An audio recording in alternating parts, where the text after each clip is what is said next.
লেখিকা রিমা বিশ্বাসের প্রারম্ভ। সকাল থেকে ঝিরঝির বৃষ্টি, গরম তবু কম না। শ্রাবণ মাস চলছে।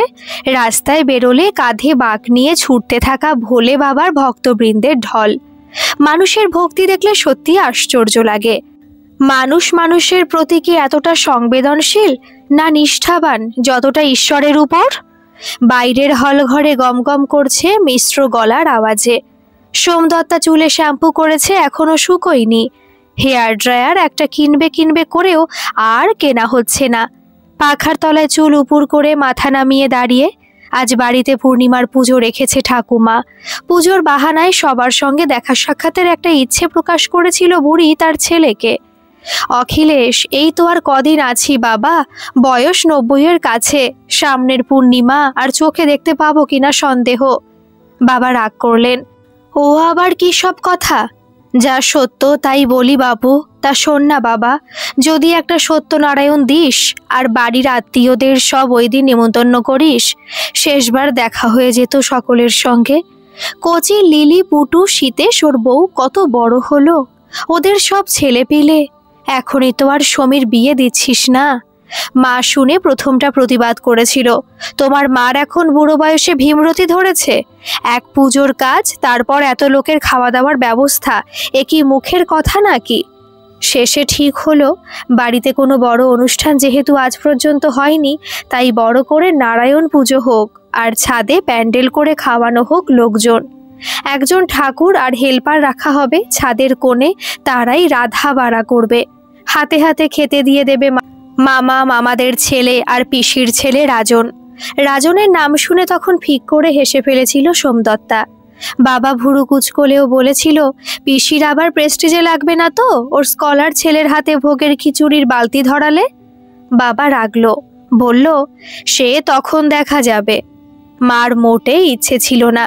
চুলের তলার একদলা চুল আঙুলে পেঁচিয়ে থুথু ফেলে জানলা দিয়ে ফেলে বলল, অপচয়, লোক খাইয়ে কেবল অপচয় হয়, তাও আবার আত্মীয়। হুম। যা হোক, এ নিয়েও তর্কাতর্কি হলো বাবার সঙ্গে। তার মতে মার কথা রাখা একমাত্র পুত্র হিসেবে তার কর্তব্য, আর তিনি তার শ্বশুর কুলের লোকজনকেও তো নিমন্ত্রণ করছেন। তবে মায়ের আক্ষেপ কিসের? আক্ষেপ যে নয়, এ এক বিষাদ। সোমদত্তার বয়স অল্প হলেও সে বোঝে, মানুষ এখন আর 90 ছুঁই ছুঁই ঠাকুমার সময়কার মতন নেই। এখন সবার ভিতর যেন একটা বিষধর সাপ ঢুকে বসে আছে, যাদের বিষ থলি খুব তাড়াতাড়ি হিংসায় পূর্ণ হয়ে যায়। যখন সে অন্য কারো ভালো দেখে আর মুহূর্তে সে ছোবল মারে বিষ বাক্য বানে। তাই এত আয়োজন আর অর্থ ব্যয় করে নিজের অকল্যাণকারীদের পাত পেরে খাওয়ানোর বিপক্ষে তিনি। কিন্তু বুড়ো মানুষ ও তার পুত্র যে নাকি শ্রবণ কুমারের পদচারণ করে আসছে, তাদের ইচ্ছেকে কি করে আর নাকচ করা যায়? যদিও সোমদত্তার এখন একেবারেই ইচ্ছা করছিল না ও ঘরে যেতে। চুল শুকিয়ে গেছে, আয়নায় দাঁড়িয়ে কানের ঝুমকো পড়ছিল। ঘরে ছুটতে ঢুকলো রাপ্পা, তুরতুর করে ছোটে বড় মামার নাতি। ঝপাং করে ওকে কোলে তুলে কয়েকবার লোফালুফি করতেই তার খিলখিল হাসি। পিছনে দাঁড়িয়ে বড় মামার ছেলের বউ নবনীতা। হলুদ পিওর সিল্ক আর সোনার গয়নায় অলকানন্দা গাছ মনে হচ্ছে ওকে। এই এলে বুঝি? প্রশ্ন করে সোমদত্তা। খুব কম কথা বলে নবনীতা, বয়স কম, সোমদত্তার চাইতে 1 বছরের ছোট। হয়তো ওকে ওর বাড়ির থেকে শিখিয়ে দিয়েছে যাতে কম কথা বলে। বাইরে বেরিয়ে আসতে মায়ের শাসানি, আমি নয় পুজো নিয়ে ব্যস্ত, তুই কি করছিলি? বাড়িতে এতগুলো লোক, তাদের জল মিষ্টি কে দেবে? মনুর মা আসেনি? সে না এলে কি লোকের আপ্যায়ন হবে না? এ এক যন্ত্রণা। কি কখন হচ্ছে তা সোমদত্তা কি করে জানবে? মা এগুলো জাস্ট ইনফরমেশন হিসেবে জানালেও তো পারতো। একজনের ঝাল অন্যজনের ওপর ঝেড়ে কি দরকার ছিল সোমদত্তার মুড খারাপ করার? নবনীতা ওর সঙ্গে এসেছে রান্নাঘরে। ট্রেতে মিষ্টি আর জলের গ্লাস সাজালো দুজন। সোমদত্তা বলল, রাপ্পাকে মিষ্টি দেব? আমার থেকে খাইয়ে দেব বলে ট্রে হাতে নিল নবনীতা। সোমদত্তার দাদুর আমলের বাড়ি, 2টো বেডরুম হলেও এ বাড়ির আকর্ষণ 3টে। একটা বড় হল ঘর, ছাদ আর 1 তলার উঠোন। হল ঘরে প্রায় সব কাছের দূরের আত্মীয়ই এসেছেন। একে একে প্লেট নামিয়ে হাতে দিচ্ছিল সোমদত্তা নবনীতা ট্রে ধরে। একটা সময় মনে হলো মেঝে যে তোষক পেতে বসার জায়গা করা হয়েছিল সেখানে জিন্সের প্যান্ট আর সাদা কুর্তা পরা ছেলেটাকে ও চেনে না। ফর্সা লম্বা অমন লম্বাটে মুখের গড়ন ওদের পরিবারের কারও নেই। এবার ফিসফিস শুনল পিসি আর বকুল দিদার মাঝে। বকুল দিদা মায়ের কাকিমা। পিসি বলছে, আমার ননদের ছেলে ওই যে মেঝে বসে। তোমার ননদ মানে খুকুর ছেলে? হ্যাঁ, একই পাড়ায় তো ননদ থাকে, প্রেম করে বিয়ে করলো পাড়ায়, এখন এক পাড়ায় বাস। দাদাকে বললাম ওদেরও একবার বল, যখন এতজন বলছিসই। দাদা বলল ঠিক আছে, একটা সময় তো খুব যাতায়াত ছিল ওদের বাড়ি। চাপা স্বরে জানালো পিসি। আগ্রহ বাড়ে বকুল দিদার। তা ছেলে কি করে এখন? কিচ্ছু না, যেমন বাপ তেমন ছেলে। বাপ তো একটা ফার্মে চাকরি করতো, মাইনেপত্র বোধহয় ঠিকঠাক পেত না, তারপর সেও চাকরি ছেড়ে ধরলো ব্যবসা। ওই মেডিকেল সব যন্ত্রপাতি সাপ্লাইয়ের বিজনেস চলে না। সে অর্ধেক দিন আমার ওনার থেকে টাকা ধার করে যায়, এ নিয়ে নিত্য অশান্তি। আরে আমরাও কি আর ধন কুবের? ওকে একবার মনে হয় দেখেছি তোমার ছেলে রাজনের যেবার ডেঙ্গু হলো তখন নার্সিংহোমে গিয়ে দেখা হয়েছিল ওর সঙ্গে। কথা বলে তো খুব মেধাবী মনে হয়েছিল সে সময়। কি যে নাম ওর? নির্বাণ। নামটা এবার ধমনীর ভিতর জোর ছুটল। নির্বাণ, হ্যাঁ, একে খুব মনে আছে সোমদত্তার। একটা সময় ওর আর পিস্তুত দাদা রাজনের আতঙ্ক ছিল নির্বাণ। ও আবৃত্তি করতে পারে, ডিবেটে চ্যাম্পিয়ন, ভালো টেবিল টেনিস খেলে। নির্বাণ খুব ভালো বক্তৃতা দেয়, সে লেখাপড়াতেও ভালো। বাবা বলতো, এরকম মাল্টি ট্যালেন্টেড বাচ্চা কেন যে আমাদের ঘরে জন্মায় না। তখন সোমদত্তা আর রাজন দুজন ভাই বোনের সহজাত শত্রুতা ছেড়ে একে অপরের শুভানুধ্যায়ী হয়ে উঠত।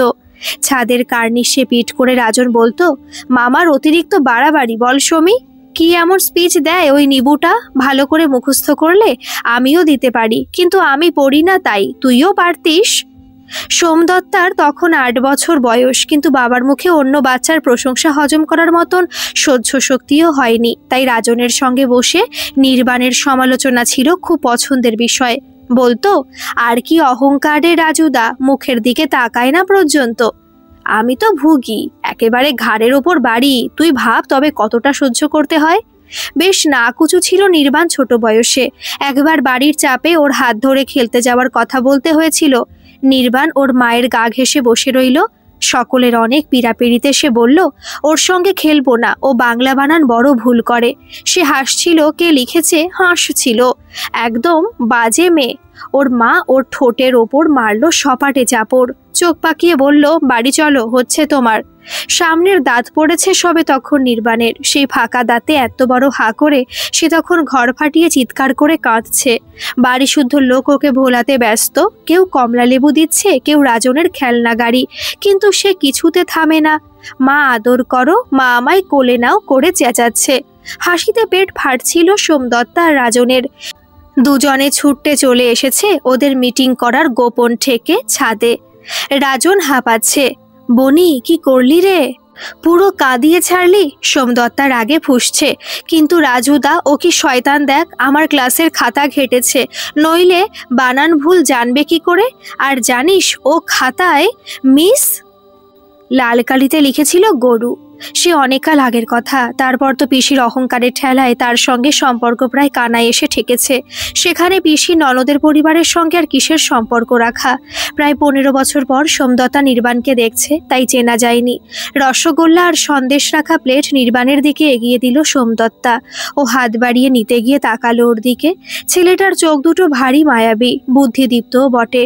চশমা পরায় দেখতে স্টুডিয়াস মনে হচ্ছে। হায়, এই নির্বাণের কিছু হলো না জীবনে? তুমি কি রাজন না? নির্বাণ জিজ্ঞেস করলো। রাজন্না হলো সোমদত্তার মেজো মামার মেয়ে। ও যে সময় এ বাড়িতে আসতো তখন খুব আসা যাওয়া ছিল ওদের। রাজন্না পড়াশোনায় খুব ভালো ছিল, ওরা জিকে নিয়ে খুব কথা বলতো।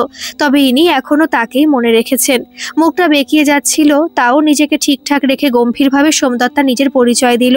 ও যেন বিশ্বাস করতে পারল না। বলল, এমা তুই তো নেড়ি ছিলি। রাগে শরীর জ্বলে উঠেছে সোমদত্তার। ইচ্ছে হচ্ছিল মিষ্টি ট্রেটা ওর মাথায় ছড়ে। তুমি নেড়ি দেখছো আমায়? অবশ্য এ দোষ মা বাবার। চুল পাতলা ছিল বলে দুদিন অন্তর ন্যাড়া করাতো। যদিও সে নিজের হতবাক ভাব কাটিয়ে বলে উঠল, sorry sorry, I don't mean that, আসলে ছোটবেলায়। আর দাঁড়ায়নি সোমদত্তা। পাশে বসা পাড়ার অনুরাধা কাকিমাকে প্লেট এগিয়ে দিলে উনি প্লেট নিতে নিতে বললেন, সৌমি তুই এখন কি করছিস রে? এই প্রশ্নটা যে কোনো বেকার ছেলেমেয়ের কাছে একটা কলঙ্কের মতন। প্রশ্নকর্তা বেছে বেছে তাদেরকেই এই প্রশ্ন করে যার কর্মজীবন সম্পর্কে সে ভালোভাবে অবগত। কেউ ডাক্তার বা ইঞ্জিনিয়ার কি সরাসরি চাকরি পেয়ে গেলে তার ক্যারিয়ার নিয়ে কিছু প্রশ্ন করতে বড় ভয় হয়, কারণ উন্নতি, সফলতা, ঐশ্বর্যের কাহন শুনতে গেলেই যে হিংসার বিষ পিঁপড়েরা ছেঁকে ধরে। কিন্তু প্রশ্ন করলে তো আর এড়িয়ে যাওয়া যায় না। তাই সোমদত্তা ওর অস্বস্তি সঙ্গে নিয়ে বলে, ওই সরকারি চাকরির প্রস্তুতি নিচ্ছি। কথাটা যেন মৌচাকে ঢিল ছুঁড়ে দিল, আসর লুফে নিল কারো শোচনীয়তা। মেশো বললেন, সরকারি চাকরি পেতে হলে একেবারে টপ ক্লাসের রেজাল্ট আনতে হবে, মিডিওকারদের কিছু হয় না। কত কম্পিটিটার একবার ভাবুন। পাশ থেকে বলল বড় মামা। পাড়ার মন্টু ঘোষ বলল, আর এরা তো খালি এসএসসির জন্য ছুটবে। কটা বাঙালি ছেলে মেয়ে আছে বলুন তো যারা ইউপিএসসির জন্য বসে? তা সোমদত্তার কিসে অনার্স ছিল? একটা শ্বাস চেপে সোমদত্তা বলল, হিস্ট্রি।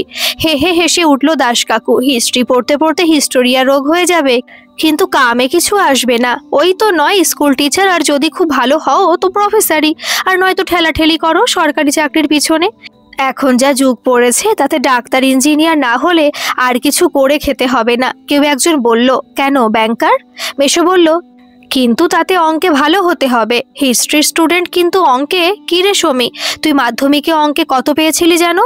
না ম্যানেজমেন্ট পড়লেও চাকরির সুযোগ আছে, ওরা চাকরির ক্যাম্পাসিং করে।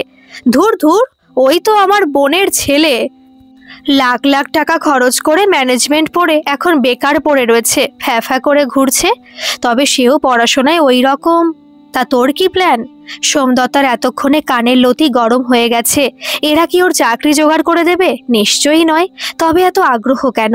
ঠিক সে সময় ঘরে ঢুকলো রাজন। ওকে দেখে পিসির গলায় আবেগ ছলকে পড়ল। এই দেখো, এতক্ষণে বাবুর সময় হলো। কি করছিলি রাজু এতক্ষণ বাড়িতে? কখন ঘুম থেকে উঠলি? রাজন এখন কি করছে? পিসিকে জিজ্ঞেস করলো পাড়ার দাস কাকু। পিসি ঠোঁট কাঁপছে, গলার স্বরও। ইঞ্জিনিয়ারিং পড়তে পড়তেই তো পরপর চাকরির অফার। ছেলে বলে, মা আমাকে কি এরা ইঞ্জিনিয়ার হতে দেবে না? লোকে বলে চাকরি নেই চাকরি নেই, কিন্তু কই আমি তো বুঝি না। ও এখন ভিটিসি প্রাইভেট লিমিটেডে আছে। ওদের কোম্পানি তো কলকাতার সমস্ত রাস্তা, ব্রিজ এগুলো করছে। এবার পিন ড্রপ সাইলেন্স চারিদিকে, মানুষ আর এ নিয়ে কথা বলতে চায় না।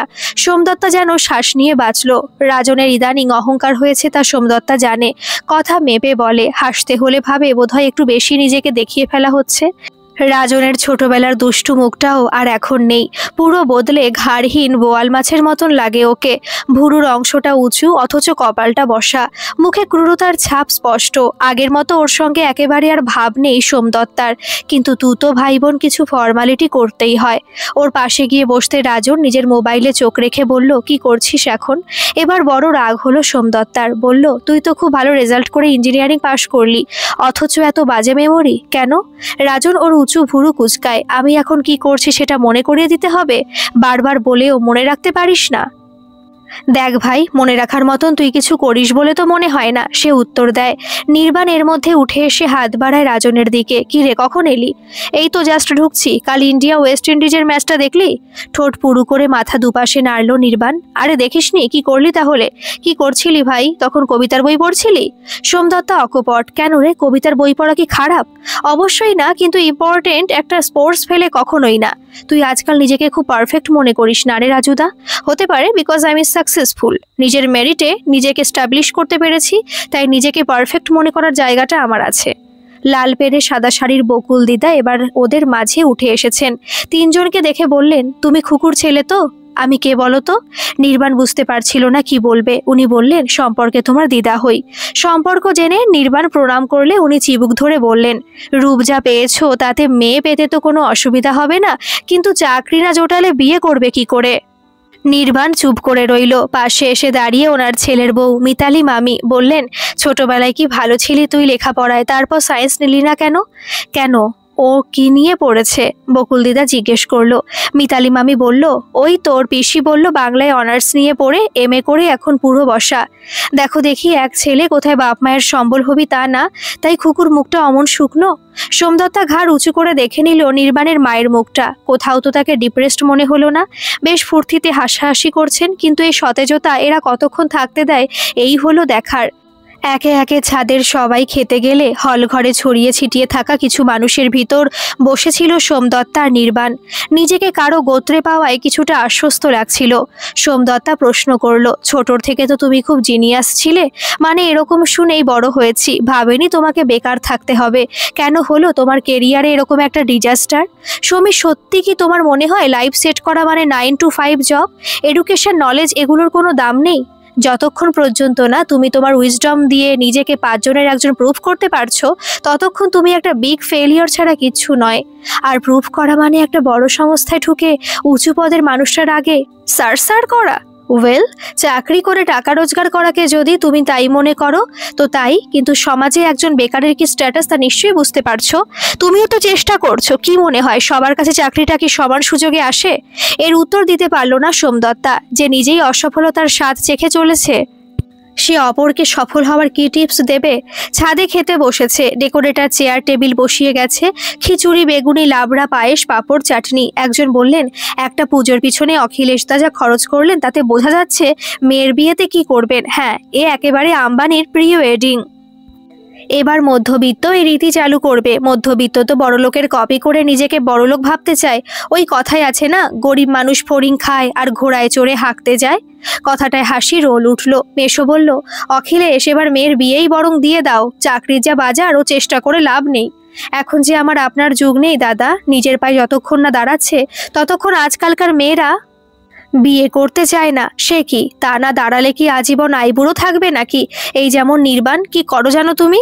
ক্রমাগত হুল ফুটলে একটা প্রতিরোধের প্রতিবর্ত ক্রিয়া একটা সময় কাজ করে। সোমদত্তা তাই গুরু লঘু ভুলে বলে ফেললো, নির্বাণ ঘাস কাটে আর আমি তা ঝুড়িতে তুলি। আর বিয়ের কথা বলছো মেশো? আমরা তো আর মা আর মাসির মতন সভ্য ভদ্র নই যে নিজের ব্যক্তিগত প্রয়োজনে টাকার দরকার হলে চাইবো আর মুখ ঝামটা খেয়ে চুপ করে থাকবো। আমরা জীবনে জীবনসঙ্গী চাই, লাইফ পার্টনার চাই, প্রভু চাই না। কেমন? কথাটায় চোখ গোল করে সব তাকিয়ে রইল, যেন মাছ বাজারে বোমা ফেটেছে। খেতে আর ইচ্ছে করছিল না সোমদত্তার। এটো হাতে উঠে এসে নিচের বাথরুমে মুখ ধুয়ে নিল। ওর পিছনে দাঁড়িয়েছিল নির্বাণ, মুচকি মুচকি হাসছে। সোমদত্তা চোখ সরু করে বলল, কি হয়েছে? তুমি যেভাবে ফাটবে তা ভাবিনি। তুমি দেখছিলে না আমাদের হ্যারাস করে ওরা মজা পাচ্ছিল? পাবে না কেন? ওরা লাইফে কেউ সুখী নয়, তাও কারো লাইফে কোনো অপূর্ণতার একটা কুচো পেলে সেটাকে টেনে আনে। সোমদত্তা দীর্ঘশ্বাস ফেলে, কিন্তু এভাবে আর কত ঘেউ কুকুরের মতো চিল্লাবো? জানি না, চাকরি সত্যি হয়তো পাবো না, পেলেও তা বিরাট টাকার অ্যামাউন্টের কিছু হবে না। কিন্তু তুমি যেমন বললে ঘাস কাটার ঝুড়িতে তোলা, এই আইডিয়াটা মন্দ নয়। অবাক চোখে তাকায় সোমদত্তা। হাসে নির্বাণ, একটা বিজনেস শুরু করলে কেমন হয়? ঘাসের? নির্বাণ হো হো করে হাসে। বইয়ের। আমরা নিজে তো কম্পিটিটিভ পরীক্ষায় বসছি, আমাদের অভিজ্ঞতা আছে। নয় নিজেরা নাই চাকরি পেলাম, কিন্তু যদি অন্যদের তৈরি করতে পারি। আজকাল মার্কেটে কম্পিটিটিভ পরীক্ষায় বইয়ের খুব ডিমান্ড। হিস্ট্রি আর বাংলা দিয়েই নয়, চলো শুরু করি। তারপর বিজনেস এক্সপ্যান্ড করতে কতক্ষণ? সঙ্গে খুলবো নিজেদের কোচিং ইনস্টিটিউট। কত টাকা লাগবে জানো? লোন নেব? হবে নিশ্চয়ই। আকাশে মেঘ কেটে ঝলমলে রোদে ভরে গেছে উঠোন। সোমদত্তা ভেজা উঠোনে দাঁড়িয়ে, একটা নতুন স্বপ্ন, একটা আলো মাখা আশা। সত্যি কি গতি পাবে থেমে থাকা বেকারত্বের জীবন? পিছনে দাঁড়িয়ে নির্বাণ, তাছাড়া তুমি তো একজন পার্টনার চাইছিলে। ওই দিদাটা বলল, রূপের জোরে মেয়ে আমার ঠিক জুটে যাবে। এখন তোমার কল্যাণে যদি ব্যবসা জমাতে পারি। ঘুরে সোমদত্তা বলে, একে বলে গাছে কাঁঠাল গোপে তেল। আগে গাড়ি রাস্তায় তো বেরোক, তারপর সিগন্যাল পারের কথা। নির্বাণ বুকের ওপর দুহাত আড়াআড়িভাবে রেখে তাকিয়ে আকাশে বলল, আমি কেন যেন একটা স্বপ্নকে বাস্তব হতে দেখছি, শুধু অপেক্ষা প্রারম্ভের। সোমদত্তাও তাই ভাবছে তখন। আগে শুরু তো হোক, তারপর নিশ্চয়ই শিখে যাবে অন্ধ গলি ঘুপচি আর খানা খন্দ পার করার কৌশল। অনেক দিনের অন্ধকার যাপনের পর দেখতে কি পাবে না আশার আলো? ওদের দুচোখ তখন রঙে মাখামাখি। রঙিন লিফলেট, বোর্ড, সারি সারি বেঞ্চ, কভার ফটো, বাঁধানো বই, আকাশে উড়ছে লিফলেট, বইয়ের পাতা, আর দুহাত তুলে আনন্দে লাফাচ্ছে শত শত নির্বাণ আর সোমদত্তারা। আর কেন? আর কতদিন বেকারত্বের তকমা আর সেই সুযোগের হেনস্থা বইবে ওরা? গল্পটা কেমন লাগলো অবশ্যই কমেন্ট করে জানাবেন, আর ভালো লাগলে একটা সাবস্ক্রাইব করে আমার পাশে থাকবেন। ধন্যবাদ।